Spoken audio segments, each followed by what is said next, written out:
আফরোজা বেগম জিন্দাবাদ আফরোজা বেগম জিন্দাবাদ আফরোজা বেগম জিন্দাবাদ আফরোজা বেগম आगे बढ़िए हम आपका साथ है আফরোজা বেগম आगे बढ़िए हम आपका साथ है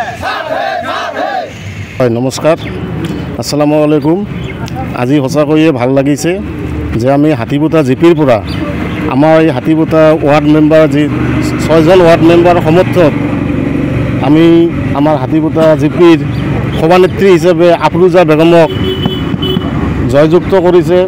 ইহঁতে ছাপোৰ্ট দি তাৰ কাৰণে মই সকলো মেম্বাৰকে ধন্যবাদ জনাইছোঁ আৰু সমূহ ৰাইজক ধন্যবাদ আৰু কৃতজ্ঞতা জনাইছোঁ যিসকলে এই ৱাৰ্ড মেম্বাৰক সকলক অশেষ পৰিশ্ৰম কৰি বা আমাৰ এই দলীয় ছাপোৰ্ট লৈ যিখিনি ৱাৰ্ড মেম্বাৰ জিকিছে তেওঁলোকে যে আমাক আফৰোজা বেগমক নিস্বাৰ্থভাৱে আৰু সুন্দৰ পৰিৱেশত যি আজি ভোটাধিকাৰ সাব্যস্ত হ'ল 6জন মেম্বাৰে আফৰোজা বেগমক তেওঁলোকৰ মূল্যৱান সমৰ্থন দিছে।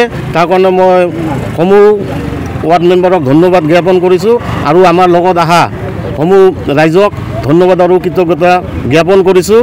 আৰু আমাৰ আফৰোজা বেগমে যি 6জন মেম্বাৰৰ সমৰ্থন পাইছে আৰু আমাৰ তাৰ বিপৰীতে আমাৰ অপজিটত যিজন প্ৰাৰ্থী আছিল তেওঁ 4টা মেম্বাৰৰ সমৰ্থন পাইছে, যাৰ কাৰণে মই আফৰোজা বেগমক অনাগত দিনত যাতে নিষ্ঠাভাৱে সৎ নিষ্ঠাভাৱে কাম কৰি যায় আৰু ৰাইজ আৰু এই প্ৰতিনিধিসকলৰ লগত বহি ৰাইজমেল দি যিকোনো চৰকাৰী আঁচনি হওক কাম কাজ হওক এওঁ যাতে ভালদৰে কৰিব পাৰে এইখিনিয়ে কৈছোঁ মই।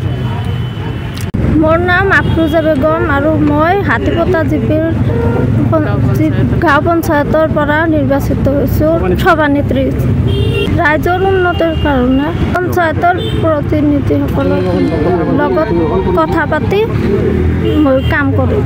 ৰাজ্য চৰকাৰে যিখিনি কাম ঘোষণা কৰিব সেইখিনিৰ সকলৰ লগত কথা পাতি কাম কৰিম।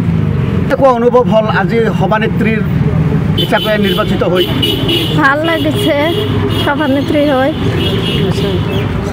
আমাৰ 6জন মেম্বাৰে মোক ছাপোৰ্ট দিছে, সেইকাৰণে মেম্বাৰসকলকো ধন্যবাদ দিছোঁ আৰু ৰাইজৰ যিসকলে মোক আশীৰ্বাদ কৰিছে তেওঁলোকক সকলোকে ধন্যবাদ জনাইছোঁ।